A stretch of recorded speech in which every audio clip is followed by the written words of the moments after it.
বিসমিল্লাহির রহমানির রহিম। প্রিয় দিনী ভাই ও বোনেরা, আসসালামু আলাইকুম। আশা করি সকলে অনেক ভালো আছেন। আলহামদুলিল্লাহ, আপনাদের দোয়ায় আমিও অনেক ভালো আছি। একজন মুসলমান হিসেবে কোরআনের কোনো আয়াত, কোনো সূরা বা কোনো ছোট একটি অংশ যদি কেউ অস্বীকার করেন, তাহলে তিনি ঈমান থেকে দূরে সরে যান। এটাই আমাদের মুসলমানদের ঈমান। আর কালামে পাকে আল্লাহ পাক একটি পুরা সূরাই নাজিল করেছেন জিনদের উপর। আমাদের মাঝে অনেকে আছেন যারা জিনদের বিশ্বাস করেন না, কিন্তু আবার অনেকে জিনদেরকে দেখেছেনও।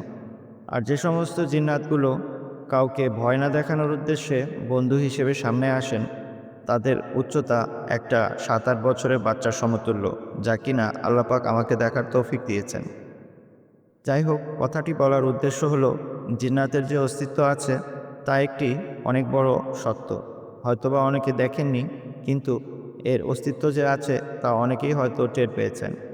জিন্নাতদের মধ্যে অনেক জিন্নাত এমনও আছেন যারা সুলাইমান আলাইহিসসালামকেও দেখেছেন, তার বাদশাহীও দেখেছেন, রাসূল পাক সাল্লাল্লাহু আলাইহি ওয়াসাল্লামকেও দেখেছেন। জিনদের মধ্যে অনেক জিন আছে যারা সাহাবী ছিলেন, রাসূলকে সশরীরে দেখেছেন। তো এমনই একজন বুজুর্গ জিন্নাতের বলা একটি আমল আজকে আপনাদেরকে বলবো, যা আমি আমার এক ওস্তাদের কাছ থেকে পেয়েছিলাম, এবং তিনি তার সেই মুরিদ বা সেই জিনের থেকে এই আমলটি জানতে পেরেছিল। আসুন প্রথমে এই আমলটির প্রেক্ষাপটটি জেনে নিই। মুঘল সম্রাটদের মধ্যে ১২তম যে সম্রাট ছিলেন তার নাম ছিল শাহ মোহাম্মদ রঙ্গিলা। তার নামের শেষে এই রঙ্গিলা নামটি এজন্যে অ্যাড হয়েছিল কারণ তিনি সংস্কৃত মনা ছিলেন, সবসময় গান নাচ এগুলো নিয়ে ব্যস্ত থাকতেন এবং অত্যন্ত ফুর্তির মধ্যে থাকার কারণে তার নামের শেষে এই অতিরিক্ত নামটি যুক্ত হয়। আর তার এই স্বভাবের দরুন রাজকোষ এত দ্রুত খালি হতে শুরু করে যে তিনি বয়স হওয়ার পূর্বেই মুঘল সম্রাট সম্পূর্ণরূপে দেউলিয়া হয়ে যায়, এবং তখন তিনি অনেক নিরাশ এবং হতাশ হয়ে পড়েন, কারণ তার টাকা না থাকার কারণে তার অনেক আপনজনরাও তাকে মূল্যায়ন করছিল না। আর এমতো অবস্থায় তিনি এক বুজুর্গের সহবতে যাওয়ার পর সেই বুজুর্গ তাকে একটি আমল শিক্ষা দেন। আর সেই আমলটি করার দরুন সেই শাহ মোহাম্মদ রঙ্গিলার আর্থিক অবস্থা পুনরায় আল্লাহ পাক বহাল করে দেন। কিন্তু অবশ্য আল্লাহ পাক তাকে তওবা করার তৌফিক দেন এবং এই গান নাচ এগুলো সমস্ত কিছু বন্ধ করে দিয়ে তিনি শুধুমাত্র আল্লাহ পাকের ওই দুইটি নামের জিকিরে মশগুল হন এবং মৃত্যুর সময় কলেমা তার নসিব হয়। মোট কথা, এই দুইটি নামের মধ্যে এমন তাসির রয়েছে যা কিনা একটি দেউলিয়া হয়ে যাওয়া সাম্রাজ্যকেও পুনরায় পুনরুজ্জীবিত করতে পারে।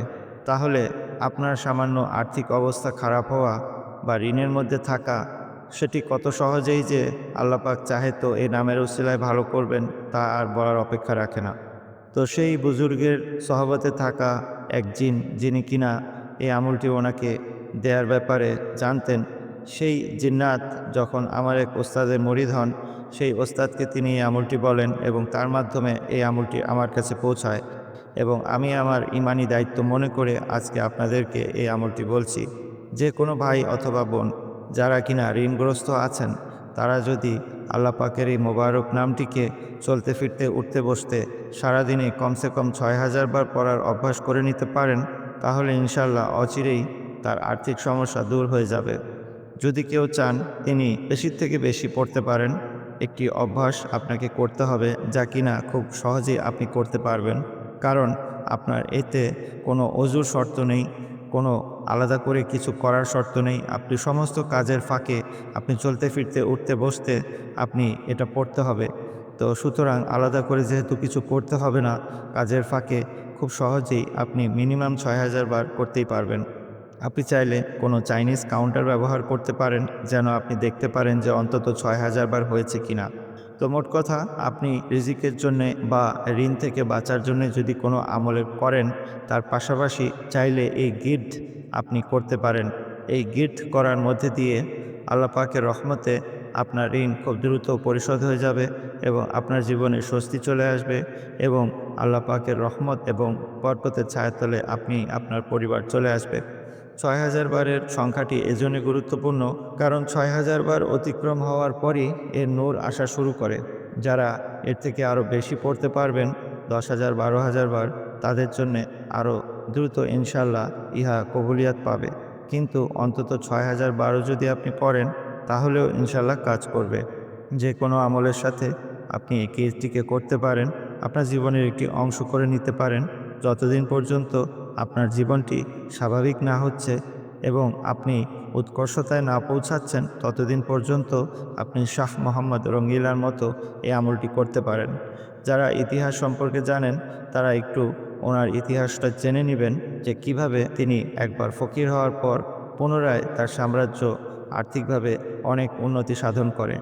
আর এই উন্নতির পিছনে এই ওজিফাই মূলত কার্যকর হয়েছিল। তবে অবশ্যই গুনার থেকে বাঁচাটাও তার জন্য জরুরি ছিল। অপচয় করা তিনি বন্ধ করে দেন, সমস্ত গুনার থেকে তওবা করেন এবং আল্লাহ পাকের এই ২টি মোবারক নাম তিনি পড়াতে আল্লাহ পাক তার সে জৌলস, তার আর্থিক সামর্থ্য পুনরায় বহাল করে দেন। তো এই জন্যে আমি অনুরোধ করে বলছি সেই সমস্ত ভাই ও বোনদেরকে যারা নিজেরা বিপদগ্রস্ত আছেন এবং এমন কোনো ভাইয়ের সন্ধান জানেন যারা এই আমলের উপযুক্ত এবং যাদের এই আমল খুব প্রয়োজন, দয়া করে তাদেরকে ইহা শেয়ার করবেন। অন্তত লাইক এবং কমেন্টের মাধ্যমে এই ভিডিওটি যেন বেশি থেকে বেশি মানুষের কাছে পৌঁছায়, সেটি অবশ্যই করবেন। আমার জন্য দোয়ার দরখাস্ত। আসসালামু আলাইকুম ওয়া রাহমাতুল্লাহি ওয়া বারাকাতুহু।